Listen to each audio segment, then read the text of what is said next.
Hey everyone, I'm Mine, and this is set number 60372, Police Academy Training from the LEGO City theme. This set contains 823 pieces, 6 minifigures, and will retail for $99.99 in the US. This set does not officially come out until January 1st, 2023, but it was sent to me early by the LEGO Group through the LEGO Ambassador Network, but all opinions expressed in this video are my own. Before we get started, I'd just like to ask you guys, please like the video and subscribe to the channel if you're new. I'm doing a bunch of early 2023 LEGO reviews. There's lots up on the channel right now, as well as more coming over the next few days. So if that sounds like something you'd be interested in, by liking the video and subscribing to the channel, it'll help put those videos in your feed as soon as they're posted, and also really help support me in the channel. But with all that being said, let's get on to the review. So here's the main build of the set, and I genuinely think the set was an amazing idea on the designer's part. Obstacle courses are always just like a fun thing to build and play with, so the idea of using like police training and turning that into a LEGO obstacle course is really cool, and I think it was executed pretty darn well here. And I think the end result's a lot of fun, so let's go through each aspect of it. Of course, the main build right here, you have a little police station, but the obstacle course is sort of built around it. And then there is one more small build off to the side, but we'll take a look at that at the end of the video. For now, let's start with the actual obstacle course. So starting on the left side of the building, you have all these neon yellow arrows that go up this wall. At the top of this wall, you have these handlebars on a string, and that can be lowered down or moved up by moving this gear on the side. So the idea here is you'd have one of your minifigures grab onto these handlebars and attempt to scale up the side of this wall. You of course follow those neon yellow arrows, and you can move them by placing their feet to the studs, or you can just spin the thing at the top. And if you spin the bit at the top, they sort of just dangle their way up, but that's still very fun to do. And at the very end, it'll actually flip them to the other side.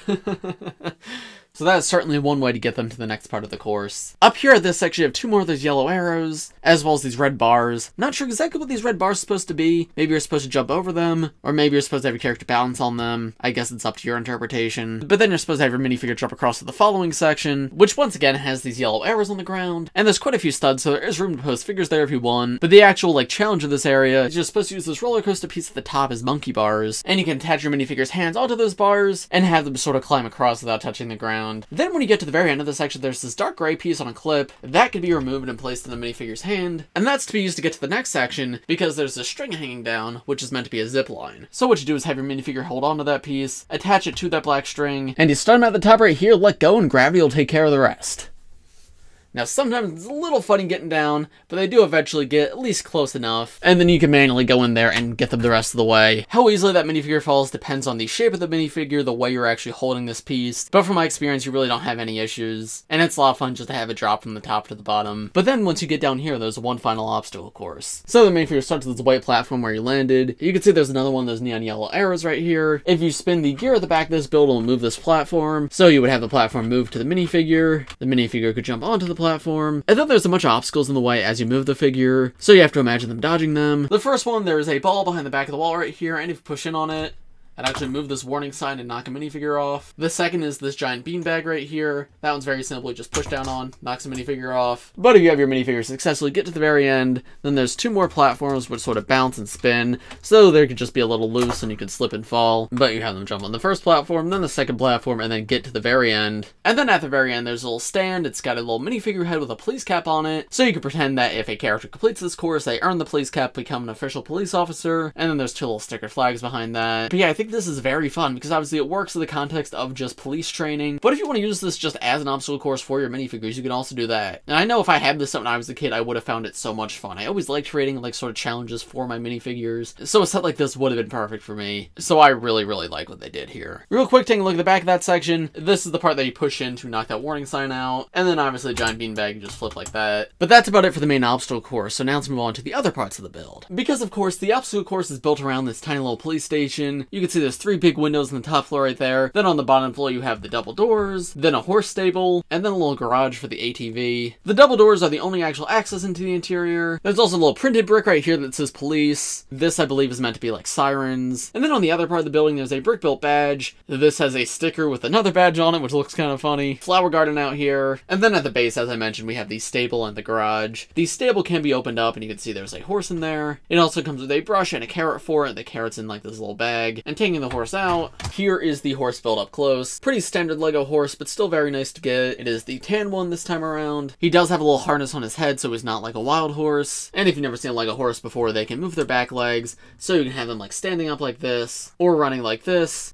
and then the head can also be moved. Hinged up, hinge down. So yeah, the horse is like fully standing like this, or you can have like grazing like that. Iconic LEGO mold, but always nice to see. and I think it fits well in this set. Then the garage holds a little ATV, and this is a small little like polybag sized build, but it's still pretty cool. Again, sticker like badge piece at the front. The neon yellow is a cool color that I think is used well here, and it uses this wheel connection, which I'm sure is quite common in LEGO City. However, as I don't buy much LEGO City, I've only gotten it once before. But yeah, when you turn the vehicle from side to side, it actually moves the wheels with it. So you turn the vehicle to the left and actually rotate to the left, or if you turn to the right, it'll actually rotate to the right. So that way it's easier to control when you're playing with it, which is actually pretty impressive. I quite like how that's done. Here's how minifigure looks actually riding the ATV. You can see there's actually a second seat in the back right there. So there is how two minifigures looks as well. The garage uses one of these slipped road plate pieces, and that's how you can get the ATV from the ground into like the actual building. And then in the back, there's 3 orange cones. These can be removed, so if you want to use them as obstacles for the officers in training while they're like learning to drive the ATV, you can. That's like their intended use. You place these around and have like the ATV navigate around them. That's a lot of fun. I do appreciate there is a way to store them instead of them just being like loose 2-piece builds, because that happens every so often in LEGO sets and it's always really annoying. But now moving inside, this is what's behind those double doors. Not too much going on here. You just have this little rack that swings out, and here you have room to store some extra accessories. This is a little harness for the horse for a minifigure to sit. So bringing the horse back here to remove these 2 bricks in the center, replace it with that harness build, and then you can have a minifigure stand in there. So that's good if you want the officers in training to learn how to like ride the horse as well. And it's also just a cool piece to have. And then also in this rack, you have room to store 2 of the helmets that come in this set. Now, unfortunately, you get a total of 4 helmets in this set, and there's only room to store 2 of them, but it's nice that you get any storage at all. So I do like that. That's about it for this lower level though, so now let's move on to the upper level. And this upper level is like a little 1-person office. You have a desk, but the desk is really just a single brick. There's a little coffee machine off to the side, which is actually a pretty cute build. There's a seat for 1 minifigure to sit, and then a little computer. That's actually a printed computer screen, which is nice to see, as well as a printed keyboard piece,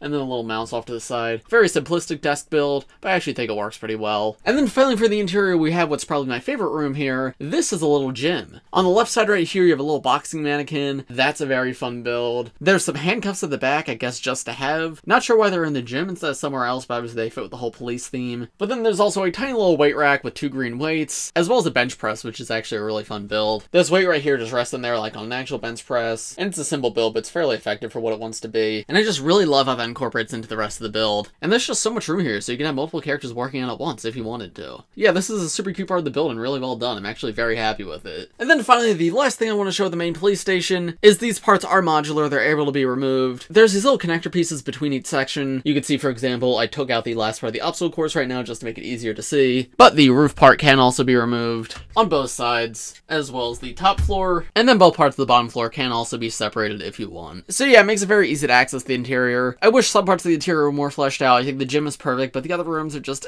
But even still, I think there's a lot of fun to be had here. Lots of room to post figures in this base, lots of different things to do, and the obstacle course being built around it is a ton of fun. But that's about it for the main build of the set, so now let's move on to the side build, then the minifigures, and then I'll give you my overall thoughts. Here's the only real side build in the set, is this little obstacle course for training with the horse. Now, I'm not familiar with equestrian activities, so I'm not sure what all these things are, but I'm sure all of them are like directly like real things you do to train horses. But you have these 2 bars at the front that use like handlestick pieces, and these can be hinged up a little bit if you want. I assume the challenge there is to jump over them. Then you have a platform in the center with like all this fire surrounding it, and then you have 2 more straight bars at the very end, and these just sort of sit here loosely. They're not actually connected, so I assume the challenge with these is to jump over them without knocking them over, because if the horse runs into them, they will fall off. So yeah, it's nice this is here, gives you something more to do with the horse. I wish it was more incorporated into the main build, because it's the only part of the build that's not connected. And if like the entire obstacle course could be connected to the base, I see no reason why this can't. But even still, it's nice that it's included at all. Don't have a ton to say about it, but it's fine, gives you more options for play. But yeah, now let's move on to those minifigures. So here are the first 2 minifigures in the set. We have 2 different police officer variants. This one is in her full uniform, like with her badge and everything. Well, this one seems to be the one conducting the training. He's got a little design of a badge on like his sweatshirt, and then like a whistle hanging down, but it's clear he's not in his full uniform. Both these I think are super useful figures to get, this guy especially. I don't know if this torso print's new. Regardless, still very cool to get like a police chief. But yeah, this guy was definitely designed for this set. The police chief minifigure, though, I believe has an all-new face print. It's like this older female face with wrinkles on it. That's actually super nice to see because older female faces without glasses are super uncommon.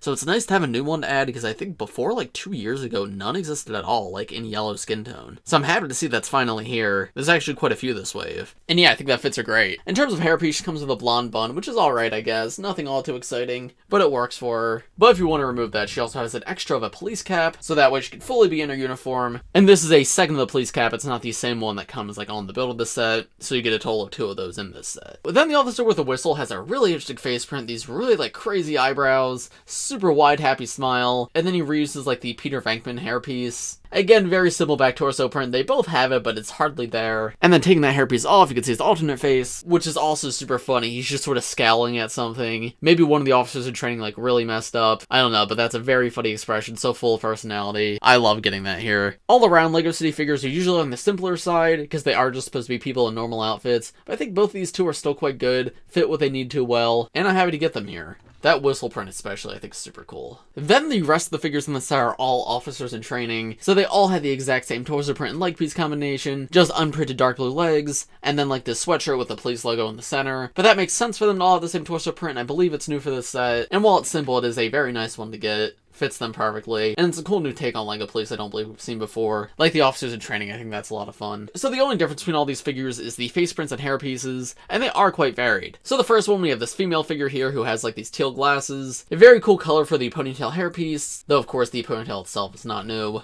That's been coming in sets for years. Take that hairpiece off, there's a lot of personality here. She does not feel like a generic LEGO character at all. I feel like that face could be useful for like original characters and whatnot. And then turning her around, she has a very funny expression. She's just sort of gone straight face, she has a little bit of sweat running down the side of her head. Very cartoonish, but also very fun. I love the personality in these LEGO City figures, honestly. It's really, really good. And then the male minifigure of the set has that like shorter buzz cut hairpiece. That one's always nice to see. It was introduced for the Marvel minifigure series. I'm happy to see it's coming in more like city sets and whatnot. Nice little beard on him too, tiny little smile, and of course no alternate face because the back of his head is shown with that hairpiece. But something cool about him is he has a little hearing aid. We got a female figure with a hearing aid a couple of years ago, I believe, but it's good to have a male figure too, just to help increase the representation across LEGO's catalog. And then we have the final two minifigures in the set, two more officers in training, of course same exact torso and leg combination, but this guy's quite common nowadays, but it is a good one. And then the female character has this really cool hairpiece. I believe that was used on one of the Eternals characters. I forget where it originated from, but yeah, that's another really great one. Just like that curly ponytail, there's so much texture to that. The designers did a fantastic job with that one, and it's a really great hairpiece to get. And then her face print's pretty good too. Just a tiny little smile, and then she's got a headband around her head. But then the alternate faces on these two are where they really shine. On the male character's alternate face, he is just completely exhausted, sweating, he's got his tongue out. That's very funny. Well, the female hairpiece is actually really cool. She's got her eyes closed. She appears to be like really focused, and I feel like that fits with the vibes of the set. You pose her like right before she's about to do a difficult obstacle, and it makes sense for that expression to be there. Again, LEGO City is so full of personality, so many expressions that we don't get on standard LEGO minifigures. I feel like they go more cartoony here, which I think more of LEGO should do, because all these expressions are really great, and I would love to have them in more themes. So yeah, once again, two more great minifigures, and I think the minifigure selection all around was pretty fantastic. One more thing with these minifigures, you get a total of 4 of the helmets that you saw earlier in this video, and you can just place them on for while they're doing their training. And like I said, there is one helmet for each character. Personally, I prefer to have them off, but you have that option if you want. And then you also get one of this helmet, which is meant to be the helmet for when you're riding on the ATV. It's been used in LEGO City Stunts and a few other places in the past, but it's another good one to get. So you have alternate options to display every single one of these figures. And so, what are my overall thoughts on this set? I think this set's pretty solid all around. Just like most LEGO City sets, it's much better for kids than it is for older collectors. But for older collectors, there is some value here. I think the minifigures are super cool, some amazing torso prints here, and really great face prints too. But in terms of the build, I think this is a perfect set for kids. I know I would have loved this when I was little. The obstacle course is so much fun, opens up so much room for play, both for the minifigures in this set and minifigures just from your own collection. And then the interior is fun too, there's a lot to do. So yeah, I genuinely quite like this set. Price-wise, it's a little on the higher end. Piece count's not good for the price, but there is a lot of big pieces here, so that's kind of excused. So $100 is definitely not the worst price possible for this, but it probably should have been closer to 80 or 90. But all around, I would say this is a good set. Certainly not for everybody, but if you find it at a good discount, I would highly recommend it. And especially for like younger kids who really like LEGO City,